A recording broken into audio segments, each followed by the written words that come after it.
Salut à tous et bienvenue dans Débat Foot Marseille. Le Mercato a ouvert ses portes ce week-end. On va donc en parler, mais ça sera en deuxième partie d'émission, le Mercato de l'Olympique de Marseille. On va parler en première partie équipe de France et on va parler surtout de Florian Thauvin. Florian Thauvin qui joue pas en équipe de France. À quoi sert-il? On se posera la question avec mes invités du jour et avec Laurent Simon, élu à la mairie de Plan de Cuques. Tout à fait, conseiller municipal à Plan de Cuques. Merci beaucoup d'avoir accepté cette invitation. Mourad, qui est assis à côté de vous, journaliste pour Football Club de Marseille. Qui est toujours là. Toujours là. Obligé, hein, sinon, c'est dur, sinon hein. je reçois des blâmes et des courriers recommandés. C'est dur comme travail, voilà, ça, Mourad. c'est dur. Devoir parler de l'Olympique de Marseille. On est un peu les Laurel Laurel et Hardy de Football Club de Marseille. Et Nico, c'est un peu le mec qui. C'est la science. Et un homme important à Marseille aussi, un homme qui compte. Hervé Berkane. Mais je ne sais pas si je compte. Ouais, super, merci de l'invitation. Merci beaucoup d'être là. On va parler Olympique de Marseille, du Mercato, un petit peu d'équipe de France, mais on en parlait juste avant. Plan de Cul qui est partenaire OM Next Generation. Déjà, on peut peut-être dire, Plan de Cuques, c'est à combien de kilomètres de Marseille c'est limitrophe du 13e arrondissement, donc c'est vraiment, ça touche quoi. Voilà, pour les non-marseillais, donc oui, Plan de Cuques, c'est le grand Marseille, si on peut dire. Ouais. Il faut faire attention au terme. C'est ça, il faut faire attention. Avec une métropole. Il faut faire attention, mais c'est la métropole. C'est la métropole. Pour faire la blague, les gens connaissent surtout le bar du Madé, peut-être, certains. Le bar des Madé.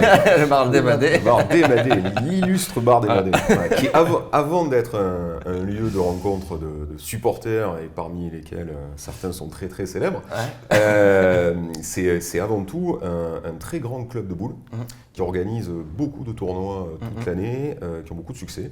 Et accessoirement, c'est vrai que voir un match au bar des Madé, ça vaut le déplacement. Sur OM Next Generation, c'est vrai que c'est un des aspects particulièrement intéressants, je trouve, dans l'ère McCourt, depuis qu'ils ont pris les rênes du club, c'est d'avoir fait cette démarche de nouer des partenariats avec les clubs des quartiers marseillais et au-delà, parce qu'ils ont fait Penmirabeau, donc Plan de Cuques, etc. Pour tous les aspects de détection, de formation des jeunes. Et nous, c'est vrai qu'à Plan de Cuques, donc il y a le CAPC, qui est le club historique de la ville, qui est un gros club qui accueille plus de 700 jeunes en école de foot, licenciés, qui a de très bons résultats au niveau régionaux, avec plusieurs titres. Et donc l'année dernière a signé le partenariat avec Jacques-Henri Hérault. Je trouve que c'est bien parce que ça montre qu'il y a un vivier de jeunes sportifs sur le territoire métropolitain pour le coup, et que ça vient nourrir le club phare qu'est l'OM, l'OM servant son rôle de locomotive. Je trouve que tout ça c'est du gagnant-gagnant, c'est une très bonne chose. Aller chercher des petites pépites, peut-être futur Florian Thauvin. Parler de personnes de la région, comme Gignac par exemple, Carasso. Et ce qui est intéressant en Plan de Cuques, c'est que justement, ils ne viennent pas de Marseille même, ils viennent de la région. Et il me semble que c'était Avignon, Carasso, il me semble, ou Gignac, c'est Martigues, il me semble. Enfin voilà, donc c'est aussi d'aller plus loin que simplement Marseille et que c'est dans toute la région qu'on joue au foot et que c'est dans toute la région qu'il y a des footballeurs. Et donc c'est ça aussi l'OM Next Generation, c'est pas simplement Marseille, c'est aussi un peu plus loin. Donc. Et si je parlais de Florian Thauvin, c'est parce que c'est le débat qui nous intéresse maintenant. Je cherchais une petite transition. Il a essayé de faire notre transition, mais elle est partie de loin. Allez, on parle tout de suite de Florian Thauvin et de l'équipe de France.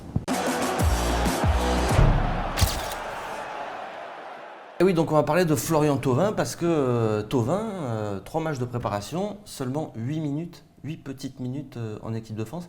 On ne voit pas très bien comment il va pouvoir tirer son épingle du jeu avec Didier Deschamps. Hervé, tu trouves ça toi Moi je pense que Deschamps, il le mérite d'être là, c'est indéniable, mais je pense qu'il a peut-être contraint par les médias de le sélectionner et de le mettre, mais vous savez comment il est Deschamps, hein, on l'oblige à rien faire. Donc je pense qu'il a déjà son plan, mais il a toujours fait ça Deschamps dans ses équipes. Il y avait les titulaires et il n'y avait jamais eu beaucoup de turnover. Même l'année du titre, je crois, le changement c'était Théo pour Heinze et c'était après, tout. Après, il réintègre quand même en cours de route, il réintègre Ben Arfa et Valbuena, sur lesquels il ne comptait pas vraiment. Ça, c'est l'histoire de l'histoire. Merci à José à l'époque, même si des fois on charge José, mais ça, s'il n'avait pas été là, il ne serait pas resté, on n'aurait pas été champion.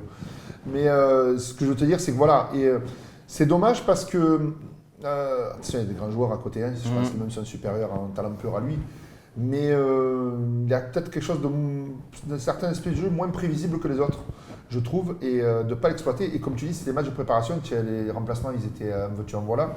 C'est dommage d'avoir fait que 8 minutes. Quoi. Je sais pas ça, parce que peut-être que. Deschamps, il a son 11 type, c'est ça que tu dis en fait. Voilà ça. Il a son 11 type, on voit que Thauvin, il n'est pas dans le 11 type de Deschamps. Et pour autant, s'il l'a pris, et je suis d'accord avec toi, il méritait largement sa place en équipe de France, c'est parce qu'il apporte quelque chose de différent en cours de match. Donc c'est ce que les Anglais ils appellent ça le super sub, c'est-à-dire le gars qui d'un seul coup, un coup de coaching, il renverse le match, il s'intègre peut-être pas forcément dans le fameux schéma tactique dont tout le monde parle en ce moment, mais il aura son rôle à jouer pendant cette Coupe du Monde. Et dans toutes les grandes compétitions où la France est allée loin, on voit que les remplaçants, ils ont tous à un moment donné joué un jeu, Vous êtes un sûr de rôle. ça parce que... Sauf que voilà, Thauvin, là pour l'instant sur les matchs de préparation, c'est le seul joueur de champ à avoir. Enfin, c'est celui qui a joué le moins. Moi, je pense qu'il est un peu dans le rôle du bon remplaçant en fait. C'est qu'il a été pris en équipe de France, il est heureux d'être là, il est heureux même s'il joue pas trop. Et ça c'est important parce que tu as des titulaires devant qui jouent dans des très gros clubs, enfin même si Dembélé là n'était pas titulaire par exemple, mais des phénomènes, vraiment tu as des phénomènes devant, donc c'est difficile pour un Griezmann, pour un Thauvin de prendre la place de Griezmann par exemple, ou de Dembélé, ou de Mbappé, on en parle Pourquoi, parce qu'il joue dans le mauvais club. Pourquoi pas celle de Dembélé? Aujourd'hui, Dembélé, qu'est-ce qu'il a fait de plus à part son transfert à 150 millions sur le terrain, il a fait quelque chose de plus que Thauvin. Non, mais il n'a pas fait une grosse saison, mais à chaque fois qu'il est sur le terrain, Dembélé, c'est... J'ai pas envie d'être vulgaire, quoi, mais il faut se souvenir ce qu'il nous avait fait au Vélodrome. C'était il y a 3 ans, il nous avait massacré. Même avec Barcelone, il jouait à un niveau au-dessus. Il a eu cette blessure, mais lorsqu'il joue, Dembélé, enfin voilà quoi, c'est très très très haut. Donc en fait Thauvin, je pense qu'il est pris aussi pour être là dans le groupe. Il a du talent, il va pas beaucoup jouer, mais il va pas se plaindre et c'est bien. Et c'est bien aussi d'avoir ce genre de remplaçant. Et je pense que si tu dois le faire rentrer, ce qui est peut-être pas le scénario le plus probable, il va te rendre service parce qu'il a un vrai niveau de jeu, mais à la base, je pense qu'il part pour pas jouer, voilà, c'est clair et net. Mais ce qui est terrible pour lui, c'est que en fait, depuis que Didier Deschamps l'appelle, il ne joue jamais. Il joue rarement, ça c'est vrai. Après, il y a peut-être une petite fenêtre de tir qui s'ouvre là pour lui, avec le débat sur le 4-4-2 ou le 4-3-3. Bon. Il y a tout un débat autour de la place d'Olivier Giroud. Est-ce que Giroud c'est l'attaquant le plus adapté à ce type de jeu, alors que c'est un attaquant de remise, un gars qui joue dos au but. On a vu qu'ils ne se sont pas trop trouvés entre Griezmann et lui l'autre soir contre les États-Unis. Peut-être que Thauvin pourrait s'inscrire dans une meilleure relation technique à la fois avec Griezmann, à la fois avec Mbappé, dans un trident offensif tel que Deschamps est en train de le construire. Pourquoi pas? Moi, je pense effectivement que c'est un gars qui a l'esprit maillot, il a l'esprit club, il a montré cette saison à l'OM. Je pense que Deschamps est sensible à ça, c'est pour ça qu'il a écarté certains joueurs de l'équipe des 23. Qui font un peu polémique par moment. Qui peuvent faire polémique par moment, mais je trouve qu'il a très bien fait de le faire. Voilà, le maillot de l'équipe de France, c'est comme le maillot de l'OM, c'est un maillot qui se mérite. Je trouve que Thauvin, c'est un super état d'esprit, c'est un gars qui ne se plaindra pas, il donnera tout quand il le fera rentrer. Et après, c'est la grosse difficulté, c'est qu'il faut accepter peut-être de jouer que des petits bouts de match, mais en plus d'être extrêmement regardé le jour où il va rentrer, parce qu'on va attendre qu'il crée quelque chose. Quoi. Donc il a une énorme pression, peut-être plus encore que celle des titulaires qui sont soi-disant indiscutables. Je crois que ça, il a les épaules, quoi. Il a les épaules. Et du coup, Hervé, tu penses que c'était utile, toi, de le sélectionner pour juste tenir tu peux pas, il y aurait une halalie médiatique s'il n'aurait pas été là. Je veux dire, tout le monde serait monté au créneau. Après, bon, écoute, peut-être que c'est pas son tour, il est jeune encore, ça sera dans 2 ans vraiment de gagner vraiment un poste de titulaire. Après, on a vu la limite de cette année, qu'est-ce qui est arrivé, il était un peu cramé à la fin. Ses concurrents sont jeunes aussi. Oui, mais peut-être que s'il arrivera à mieux gérer son physique durant une année, peut-être qu'il passera à niveau, je pense. Et puis, c'est déjà une récompense pour lui d'être dans le groupe France, et il est utile dans le groupe France pour ce fait d'être un bon remplaçant et quelqu'un qui ne pose pas de problème face à des titulaires de très haut niveau. Donc c'est ça le poste de Thauvin. Et on peut terminer sur le cas Thauvin en disant que s'il ne rentre pas contre les États-Unis, c'est peut-être aussi que c'est à Lyon et qu'il est rentré à Nice, qu'il se fait siffler et que Didier Deschamps, il a peut-être ça en tête et qu'il se dit bon, je ne vais pas encore lui faire subir ça. parce que ça joue quand même au bout d'un moment. Si tu es sifflé sur tous les stades de France à part le Vélodrome, c'est un peu embêtant. Et puis à Lyon, vu la rivalité Lyon-Marseille, il a fait rentrer les 4 ex-lyonnais ou lyonnais, mais pas les Marseillais. Il y a peut-être quelque chose là-dedans aussi. Bon, vous avez bien noté, c'est Mourad qui décide quand on arrête de parler d'un sujet. Donc il a décidé qu'on arrêtait de parler de Thauvin, on arrête. Et qui te foire tes conditions en plus de ça. Donc on va parler de Mandanda, qui est aussi un Olympien qui a joué le premier match. Parce que là, ça fait peur le poste de gardien. Et on a vu un Hugo Lloris loin d'être serein. Fébrile, Et je crois que la marque de fabrique du football français de fournir des grands gardiens, des grands caractères, est en train de se déliter. Parce que pour moi, que ce soit le dernier, ça a été, même pour moi, comme ça s'appelle, Coupé, avait plus de charisme et plus d'emprise sur sa défense. Barthez, n'en parlons pas. Mais depuis, moi, je ne vois pas des mecs dominants dans leur surface et dominants dans leur défense. Et je ne les vois pas au niveau caractère, que ce soit Steph, malheureusement, ou Lloris. Que Lloris, Mandanda, mais voilà. pourtant ils ont été capitaines dans leurs équipes. Mais je ne pas vois pas Olmeta, dans mon esprit de supporter, je ne vois pas le mec était là. Tu te rappelles l'autre, on dit Robocop, déjà Copé quand il est rentré. Barthez, c'était fou. S'il fallait insulter De Sailly parce qu'il était mal placé, il le faisait. Eux, ils sont trop bien éduqués, je trouve, moi, pour des gardiens. Je suis complètement d'accord avec toi, mais le truc, est-ce que le football est en train de changer? Est-ce que c'est ce poste qui est en train de changer? Bon, on en a un qui est complètement fou, c'est celui de Saint-Etienne, mais lui, il est ingérable. Non, mais c'est pas vrai, parce que tu as des gardiens comme Neuer, par exemple, qui ont cette présence-là. Oui. Tu vois, quand le gars il est dans sa surface. Alors nous, on a une culture de gardiens, je trouve, qui ne sortent plus maintenant. Alors ça, c'est bizarre, mais moi, ma génération, c'est les gardiens qui sortaient, quoi. Ils sortaient sur les corners, ils sortaient, etc. Maintenant, ils ne sortent plus. Alors, ils sont très bons sur leur ligne, mais ils ne sortent plus. Et peut-être que là, c'est un peu les 3 équipes qu'on a rencontrées, là, où finalement, il y a une demi-occasion dans le match pour les adversaires. Donc Lloris, il n'a un peu rien à faire pendant tout le match. Il se trouve un peu là sur le but des Américains quand même, parce qu'il ne ferme pas bien son premier poteau. Mais peut-être c'est ça qui lui manque. Peut-être qu'il faut qu'il soit un peu plus sollicité. Ça ne devrait pas trop tarder quand même. Pas en phase de groupe, mais une fois qu'on aura passé la phase de groupe. Parce que je considère qu'on va passer la phase de groupe. Le Pérou, l'Australie, c'est pas non plus énorme. Et ça reste quand même ça reste un très bon gardien. Après, il n'a pas fait une super saison quand même. Il sort d'une saison un peu compliquée, mais on a l'impression que de toute façon, il peut se passer n'importe quoi. Mandanda, il reste. Il a la confiance après. Numéro 2. On ne le voit pas. Il est capitaine aussi, Lloris, de l'équipe de France. Ça compte pour Didier Deschamps. Et après, ce que dit Hervé aussi, c'est intéressant parce qu'en fait, il les met dans le même sac, Mandanda et Lloris, un petit peu, dans le fait qu'ils ne dégagent pas une grande autorité, etc. Donc, c'est vrai que, est-ce que si tu changes Mandanda par Lloris, tu changes au niveau quelque mérite, chose d'important en équipe de France. Au niveau mérite, si on regarde les performances, Mandanda, cette année, Mandanda avait fait de très belles choses, mais après, il en a fait des pizzas aussi. Donc, je veux dire, tu vois, pareil pour Lloris. Il revient de blessure. On a une blessure, est-ce qu'il est encore physiquement, il a l'impact. Moi, c'est vraiment le poste, là, quand j'analyse tout ça, là, ils sont tous affolés, l'équipe du soir, tout ça et tout. Et moi, je dis, putain, derrière, quand tu pars derrière, ton goal, il n'est pas serein, là, en ce moment. Et tes goals, pour moi, ne sont pas sereins.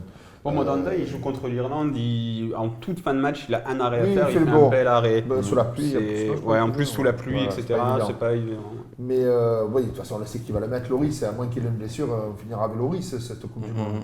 Mais moi, je trouve qu'il y a un truc, gardien de but, moi, ça, on en avait plein. Il y en a plein qui me faisaient délirer dans l'histoire du football français. Les Tori étaient tout petits, ils sortaient dans tous les sens. Tu en as eu, tu en as eu plein de. Non, mais Fabien Barthez, parce que là, hier, donc je l'ai regardé comme tout le monde a regardé le documentaire. Joël Batz. aussi. Puis même s'il jouait au PSG, Bernard Lama, il avait quand même un certain charisme. Français, Bernard Lama. Après, c'est un poste qui est très mais spécifique. bon, ici dans cette émission, on est obligé de dire qu'on l'aime pas. Oui, je sais. Bien sûr. Il a le style, c'est-à-dire c'était un félin, quoi, Lamar. Après, c'est un poste qui est très spécifique. Regarde, tu parlais de Barthez, mais en 98, sur le match 3, on est qualifié. Il peut faire tourner, Jacques, et faire rentrer Lama. Lama, il dit non, ça va, je n'y vais pas, laisse Fabien, il est dans son tournoi, etc. Donc, ce qui est plutôt à son honneur. Ouais, c'est beau. Mais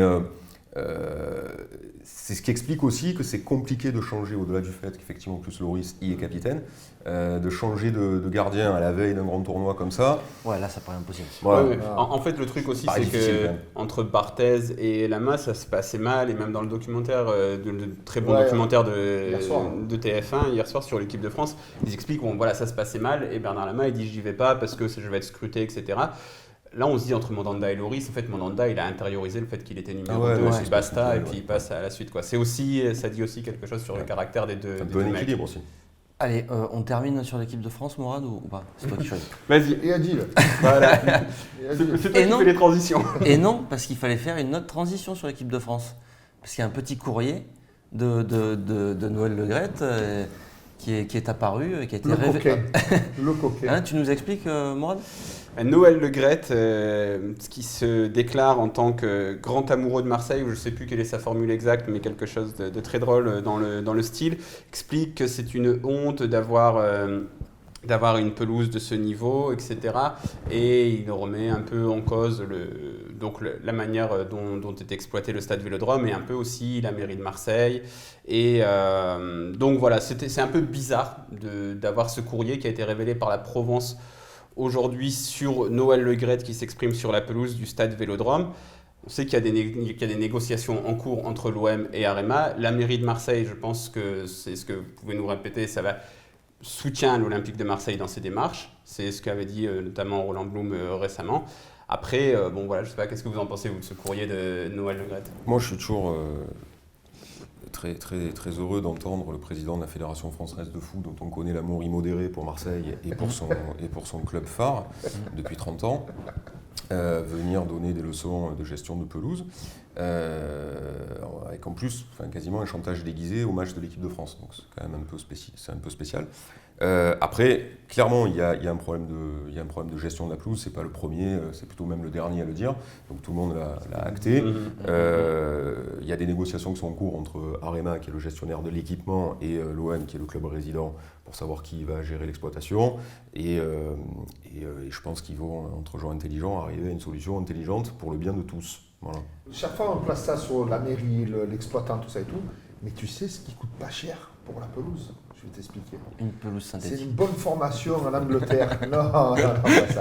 Là, c'est la catastrophe.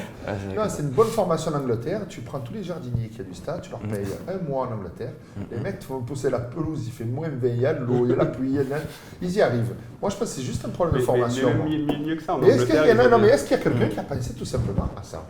il y a le PSG qui a... Oui, justement une ils très avaient belle fait le premier pelouse parce que, mercato. en fait, ils ont ramené un jardinier anglais, Voilà. un spécialiste de la pelouse. Après, ça, le problème, c'est que il faudrait que l'OM ait Oui, l'exploitation je du comprends stade. ça. Et donc là, tu rentres dans Mais par contre, autre chose. Et après, voilà. Après, ce qui est marrant, c'est que c'est Noël Le Graët qui avait aussi annoncé le transfert de Nabil Fekir à Liverpool. C'était pas mal aussi celle-là, et qui s'exprime là-dessus. C'est un peu bizarre, surtout que c'est pas la ligue de. Bon, en plus, oui, voilà, ce chantage à l'équipe de France, c'est Ouais, très c'est bizarre. Non, mais il y a une trois bandes, tu as raison, il a un plan derrière. Déstabiliser quelqu'un, mais parce qu'il sait très bien quand il s'adresse à la ville, c'est pas à elle qu'il faut qu'il s'adresse pour ce type de message. Déjà, premièrement, d'un point de vue juridique, c'est n'importe quoi. Donc là, il y a un truc, là. Il nous prépare quelque chose, le petit Noël, là. Est-ce qu'il va nous faire un beau cadeau pour la fin d'année? Voilà, bon, C'est un après. mauvais jeu de mots. Je suis déplorable. Après, voilà, on pourra Non, toujours aller demander mais- l'avis. mais Ah, le temps que ça arrive à mon C'est cerveau, mon cerveau. ça y est, oh, j'ai compris. Mais, non, mais ce que je veux dire, c'est que non, mais il y a un truc là, il y a autre chose. Après, voilà, on espère tous que l'OM récupère l'exploitation, que certaines choses changent au stade Vélodrome. Plus, c'est peut-être pas, Mais pourquoi l'équipe de France maintenant? Il y a la Coupe du Monde, pourquoi il met pas ça en Noël avant? Le Graët. Il y a un truc là, bizarre.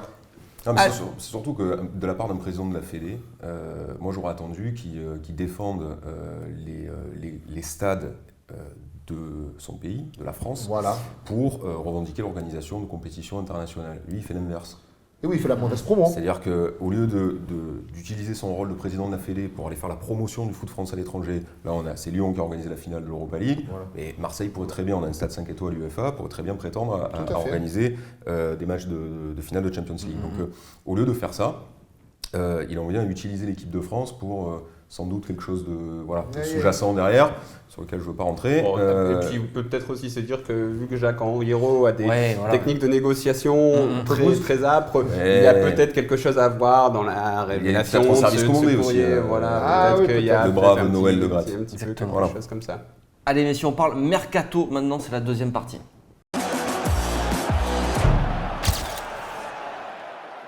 Allez, on parle mercato. Le mercato qui a ouvert ses portes ce week-end. Toujours pas de recrues à l'Olympique de Marseille. Mais Nabil Fekir à Liverpool, ça m'appelle le grade. Ouais. Mais non, le genou est flingué, c'est mort.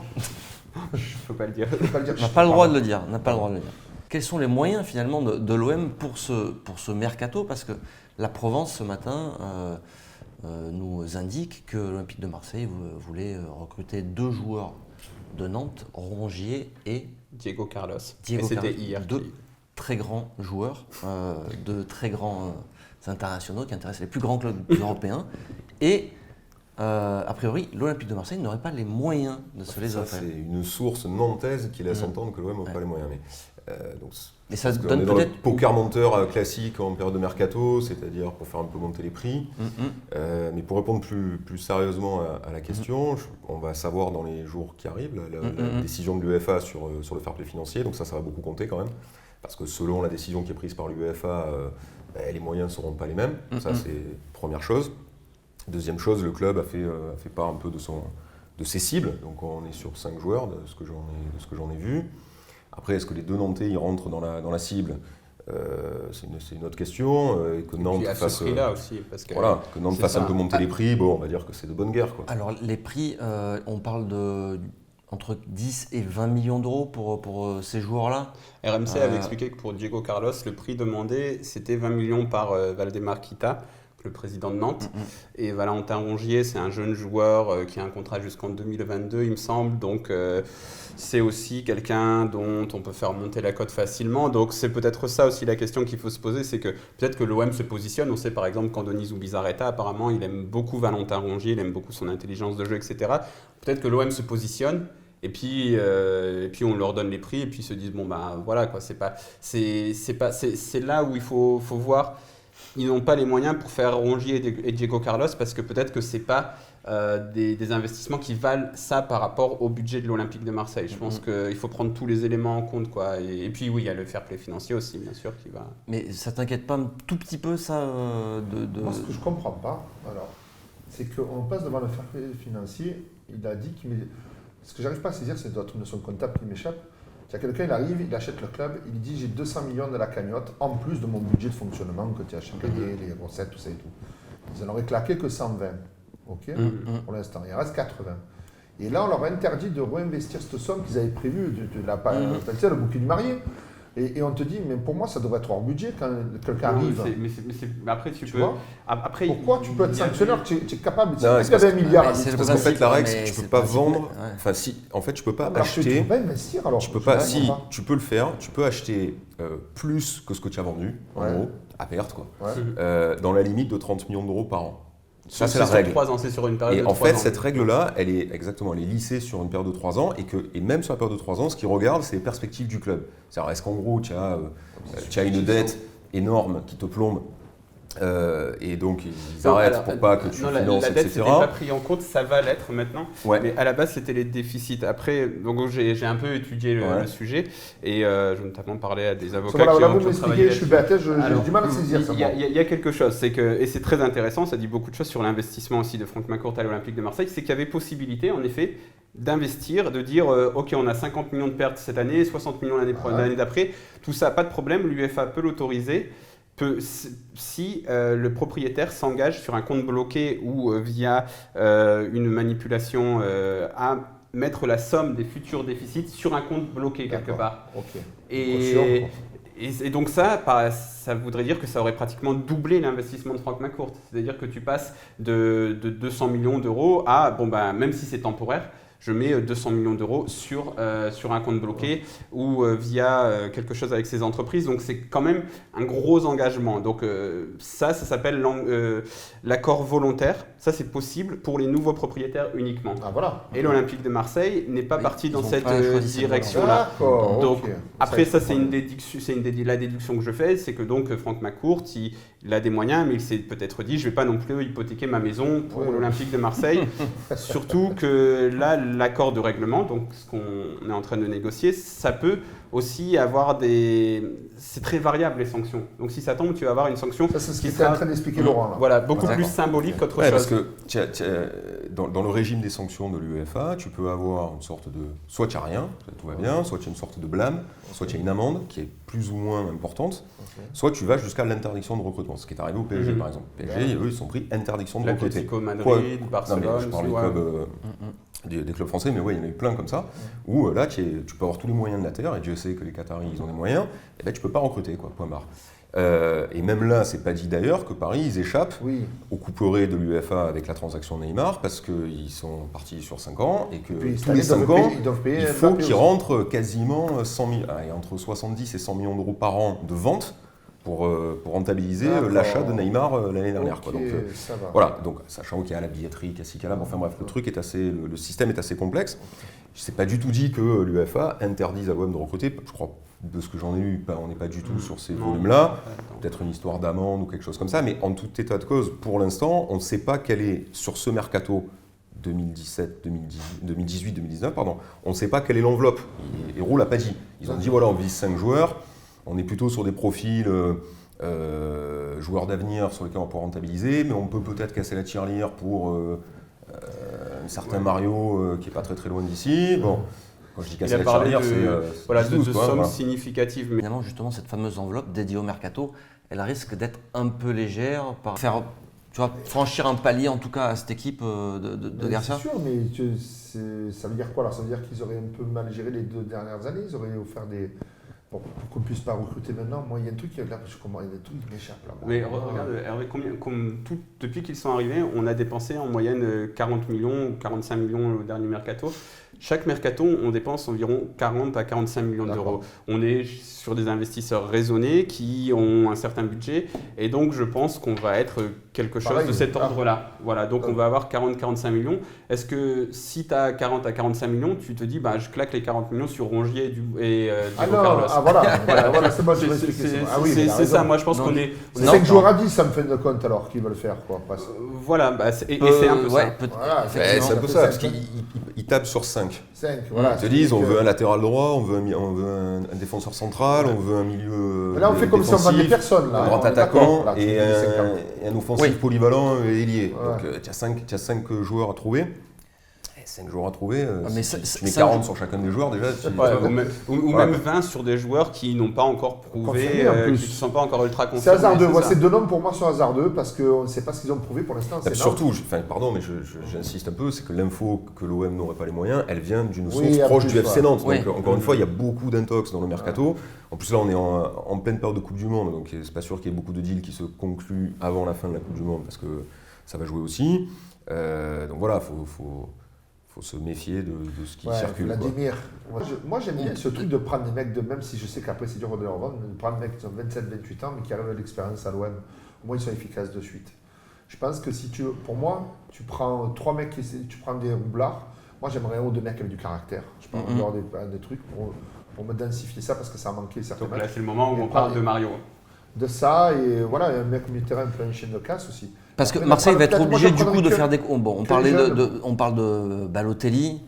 Si ça se fait aux alentours des 10 millions d'euros. Voilà. C'est un joueur... C'était un joueur de classe mondiale qui s'est un peu perdu, qui se relance. Ça peut être le bon coup. Voilà, 10 millions d'euros, c'est ce type de joueur-là qu'il va falloir aller chercher. L'année dernière, c'était Gustavo. Voilà. Balotelli, c'est sans doute le type de... Sur ce profil-là, qui est quand même très particulier, de grand attaquant, comme on dit, il n'y a pas non plus un énormissime marché quoi, de joueurs qui sont ce qu'on appelle des match players, le gars qui, sur un match, sur une action, il peut faire tourner le match. Balotelli, l'avantage qu'il a, c'est qu'il a l'expérience, il connaît notre championnat, il sort peut-être de sa, je crois, statistiquement, une de ses meilleures saisons, si ce n'est la meilleure, en termes de buts marqués. Et il n'est pas très cher, donc il est un peu dans les moyens du club. Donc c'est sans doute un bon coup. Je rajouterai derrière qu'il a un peu une image qui collerait bien avec l'OM. Ça peut le faire, voilà, ça peut le faire. Donc ça serait sans doute le bon coup du mercato. Ouais. Ça dit quelque chose sur les moyens de l'OM parce qu'on parle toujours d'enveloppe transfert. parce que c'est un peu ce qui attire. On se dit 20 millions, 30 millions, mais il y a aussi l'enveloppe salariale. Et de pouvoir attirer Mario Balotelli, ça veut dire qu'on est capable de lui donner un gros salaire, comme ça l'a été pour Luis Gustavo, comme ça l'a été pour Dimitri Payet. Et ça, c'est tout aussi important, voire plus important, parce que c'est sur la durée des salaires. Et je pense qu'on se dirige vers plutôt des recrues de ce type-là, qui vont apporter un vrai plus à l'équipe, parce que Mario Balotelli, comme je dis tout le temps, on n'est pas sûr que ça réussisse, mais si ça réussit, c'est exceptionnel et c'est un vrai gros plus, et qui vont apporter un vrai plus à l'équipe et qui vont avoir des gros salaires, qui vont être de vrais cadres. Donc moi, ça ne me gêne pas. Après, c'est vrai qu'il y a la question des jeunes aussi, parce que ça veut dire que ce qui coûte cher aujourd'hui sur le marché des transferts, ce sont les jeunes joueurs. Et j'ai l'impression que le projet McCourt, c'est justement de ne pas acheter des jeunes joueurs, même si on a acheté Morgan Sanson ou Jordan Amavi, des joueurs qui sont encore assez jeunes, mais plutôt de les former. Parce qu'on voit Boubacar Kamara, Maxime Lopez, et on peut se demander, est-ce que ça se tient, ça ? Est-ce qu'on va pouvoir sortir des Boubacar Kamara et Maxime Lopez tous les quelques années ? Ou est-ce que de ne pas acheter de jeunes joueurs, c'est pas rédhibitoire au bout d'un moment ? Ça, c'est une question qu'on va... Je ne sais pas ce que vous en pensez. Moi, je ne sais pas. Toi, tu étais plus pour recruter des joueurs plus expérimentés. Parce que l'OM, il faut des résultats vite, tu vois. On parlait aussi... Faire des projets Dortmund, là. Ces derniers jours, il y a un nom qui est sorti, qui a été confirmé par RMC, c'est Juan Jesus. Tu le connaissais, toi, ce joueur ? Je connais un autre Jesus, mais il n'est pas plus célèbre. C'est pas lui. Mais il ne joue pas au foot, je pense. En fait, il a arrêté. Encore que peut-être. Finalement, pas si connu que ça, alors qu'il il a joué dans 2 grands clubs du Calcio. Mais c'est pas un titulaire indiscutable, ni à l'Inter. Je crois qu'à l'Inter, il a pas mal joué, ni à l'AS Roma cette saison. C'est un joueur assez... Moi, je ne le connais pas non plus, donc je ne vais pas m'avancer sur... 27 ans, et on parle encore de 10 millions d'euros. Donc on va être vraiment dans ce... Je crois que c'est le critère, on entend parler, c'est ça, c'est 10 bars maximum, et le mec, il faut qu'il ait 26-27 ans. Mais ouais, pourquoi pas. Moi, Mario Balotelli, par contre, je valide à 100%. Il nous faut un peu de folie, là. Ça serait bien. Derrière, vendre impérativement. Peut-être pour pouvoir déjà, faire plus de... Déjà, il y a un élément important, parce que je crois qu'il y a 4-5 joueurs qui reviennent de prêt et qui sont toujours dans les effectifs, donc dont on paye les salaires. Si on n'arrive pas à les recruter, après, il y en a quelques-uns. Après, il y en a d'autres sur lesquels on ne compte pas. Voilà, quand on dit vendre, c'est aussi des joueurs qui peuvent rapporter. Les joueurs prêtés, je suis pas sûr. Après, ça dépend. Cabella peut rapporter. Après, voilà, aussi. Cabella, c'est un bon exemple d'un joueur qui peut rapporter une somme importante. C'est un bon joueur, mais sur lequel on ne compte pas dans le projet sportif. On ne compte pas sur lui dans le projet sportif. L'OM lui a dit, je crois que là-dessus c'est à peu près clair. Donc ça. Mais après, le débat sur les ventes, c'est ce qu'on gagne financièrement, est-ce qu'on ne le perd pas sportivement ? Donc si c'est pour vendre Sanson, par exemple, comme ça circule, faire une plus-value sur Sanson, qui ne sera pas énorme non plus, quoi. On va gagner 4-5 sur un joueur qu'on a acheté 9, je crois, si je ne dis pas de bêtises. Plus entre 12 et 14, 12, ouais, 12. Donc, et on selon parle la police, on parle bon, selon après, les sources, ça varie un peu, mais après le truc c'est ça, c'est est-ce qu'on affaiblit l'équipe ou est-ce qu'on nuit au projet de se dire finalement une saison de plus, on en vendra peut-être 40 l'année d'après. Enfin bon, il y a toujours ce débat-là. Ça, c'est le débat de Zubizarreta et de Garcia. Moi, je pense d'abord, il y a l'histoire des prêts, il faut un peu dégraisser la masse salariale, parce que ça rentre en ligne de compte dans le fair play financier. Ça, c'est très important. Parce que tous les mois, tu payes à tes joueurs, surtout si pour tu les mecs prends qui un jouent pas. Balotelli derrière. Voilà, si tu prends un gars que tu vas payer 4 ou 500 000 par mois, derrière, si tu as des gars qui font banquette et qui vraiment sur lesquels tu ne comptes absolument pas et qui te plombent les comptes du club, c'est compliqué, quoi. Donc les ventes, la première partie, c'est celle-là, quoi. Ouais, on l'a dit, répété plusieurs fois dans cette émission, il va falloir dégraisser. C'est une des missions principales d'Andoni Zubizarreta, là. Ouais, mais moi, ce qui me fait peur, c'est qu'il ne faudrait pas qu'il y ait 2 cellules, une pour dégraisser, une pour acheter. Parce que s'il perd son temps sur des... peut-être qu'il y en a 2. Ouais, j'espère qu'il y a ça dans l'organisation, parce que s'il perd du temps pour les dégraisser eux, mais qu'il ne fait pas rentrer les joueurs ou quoi, c'est un peu gênant. Hein. Parce que tu prends dans le même temps, pour vendre ou pour acheter, tu prends dans le même temps. Toi qui es un bon vendeur, je suis sûr qu'elle tirait bien cette casquette. Moi, écoute, le déstockage, c'est un de mes métiers, je suis prêt à déstocker du joueur de l'OM. Il y a une hypothèse que je me suis fait tout seul, parce que je réfléchis à l'OM tout le temps, en me rasant, même si je ne me rase pas. Et donc, je me demandais, moi, depuis qu'ils sont arrivés, je me suis dit, mais pourquoi ils ne vendent pas les joueurs qu'on a prêtés ? L'an dernier, Rudy Garcia insistait, on les prête sans option d'achat. Doria prêté sans option d'achat, Rémi Cabella prêté sans option d'achat. Tous sans option d'achat. Alors même si les clubs prenaient en compte leur salaire, je me demande si finalement c'était pas aussi dans le but par rapport au fair play financier de dire Ces joueurs-là, on va les vendre à terme. Mais là, pour le moment, vous voyez, on a une grosse masse salariale. Et puis après, une fois qu'on se sera débarrassé, et une fois que l'UEFA prend en compte cette masse salariale avec ses joueurs prêtés, donc qui est élevée, on s'en débarrasse et on rentre au moins dans les premières exigences du fair play financier. Parce que le fair play financier va nous demander de revenir petit à petit à l'équilibre. Ce sera sans doute sur 3 ans le plan. Donc peut-être que si cette année, tu te débarrasses déjà de Doria, Ibochan, Abdenour, etc. Déjà, tu redescends à un certain niveau. Après, tu reprends Balotelli, tu te dis, ah oui, ma salariale, elle n'a pas augmenté. Et puis voilà, petit à petit. C'est une hypothèse un petit peu tordue. Les joueurs, donc, seraient de la marchandise. Ça, c'est du scoop. Il y a peut-être, non, mais je pense à Cabella, il y a peut-être aussi un calcul stratégique qui est fait par le club, c'est que si on a émis une option d'achat au moment du prêt à Saint-Etienne sur Cabella, le repas était très élevé. Peut-être que là, il fait une belle saison Ça, c'est vrai. et on peut peut-être le vendre plus cher que ce qu'on aurait vendu. Pareil pour Kawi qui Voilà. Après, c'est des paris, quoi, mais c'est le sport, quoi. Il va jouer la Donc, Coupe du Monde avec la Tunisie. Kawi. Ah ouais, bravo à lui. Messieurs, merci beaucoup. On va s'arrêter là dans la trêve estivale, mercato. C'est un peu le. Surtout quand on peut parler de choses un peu plus intéressantes comme le fair play financier ou Mario Balotelli, qu'on C'est un sait qu'il va prétexte. En arriver fait, plutôt que le des mercato, rumeurs, c'est un prétexte à tout ça pour aller en profondeur dans certains sujets importants, voilà. n'est-ce pas? Merci Laurent, Simon, élu, Merci on à le vous. répète, à Plan de Cuc, un voisin très très proche de Mourad. Bon, enfin, j'habite dans le 5e, donc pas si proche, mais moi j'ai un frère qui habite dans le 13e. Donc Merci beaucoup d'avoir accepté notre invitation. Merci. Vous revenez Merci à quand vous. vous voulez pour parler Avec plaisir. de l'Olympique de Marseille. Et Hervé, merci beaucoup, tu reviens quand tu veux aussi. Merci, c'est gentil. Merci Mourad. moi, tu me dis pas, tu reviens quand tu veux. Non. Tu reviens, point. Quand tu reviens la semaine prochaine ici. Merci à tous de nous avoir suivis sur footballclubdemarseille.fr mais aussi sur YouTube où vous êtes de plus en plus nombreux. Voilà. Presque 12 000 abonnés en très peu de temps en plus. Voilà, parce que cette chaîne est récente. On l'a monté, on a bricolé ça en une semaine. C'est des vrais Voilà. abonnés, vous Ouais. ne les avez pas achetés. Ah non, Voilà. tout est vrai. Ça c'est vrai aussi. Le bureau, c'est un vrai bureau. Merci à tous. Allez, ciao, ciao.